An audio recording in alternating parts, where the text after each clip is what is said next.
The truth about relativity. Why everything is relative, even when it shouldn't be.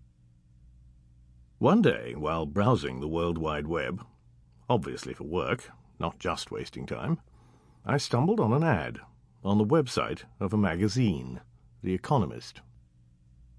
I read these offers one at a time. The first offer, the internet subscription for $59, seemed reasonable.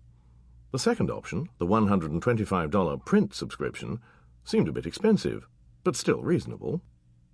But then I read the third option, a print and internet subscription for $125.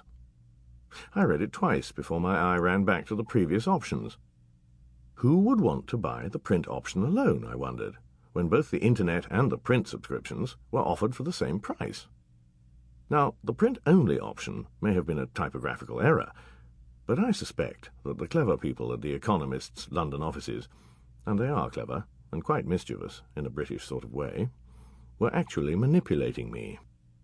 I am pretty certain that they wanted me to skip the internet-only option, which they assumed would be my choice, since I was reading the advertisement on the web, and jump to the more expensive option, internet and print.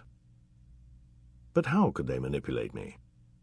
I suspect it's because The Economist's marketing wizards, and I could just picture them in their school ties and blazers, knew something important about human behavior. Humans rarely choose things in absolute terms.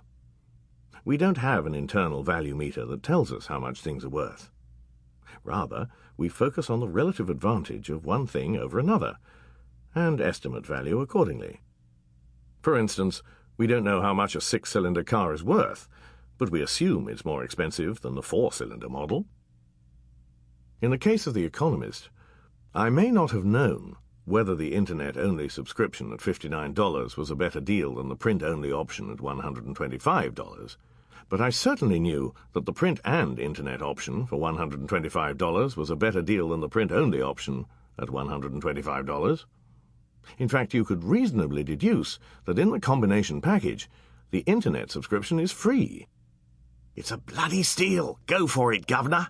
I could almost hear them shout from the riverbanks of the Thames.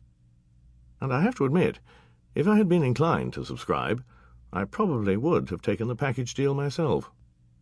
Later, when I tested the offer on a large number of participants, the vast majority preferred the internet and print deal. So what was going on here?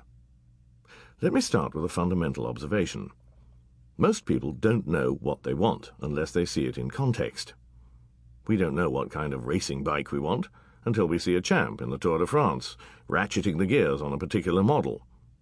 We don't know what kind of speaker system we like until we hear a set of speakers that sounds better than the previous one. We don't even know what we want to do with our lives until we find a relative or friend who is doing just what we think we should be doing. Everything is relative, and that's the point.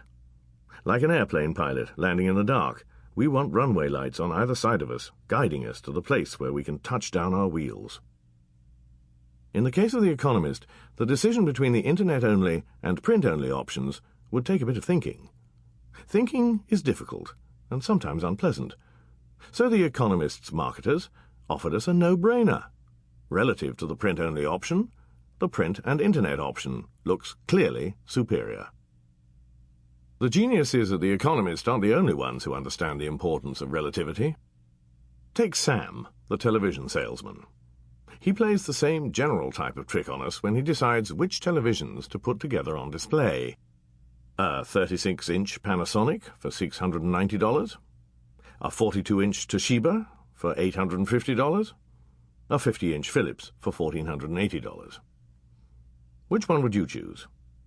In this case, Sam knows that customers find it difficult to compute the value of different options. Who really knows if the Panasonic at $690 is a better deal than the Philips at $1,480?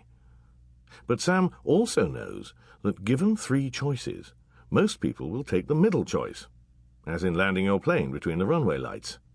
So guess which television Sam prices as the middle option. That's right, the one he wants to sell.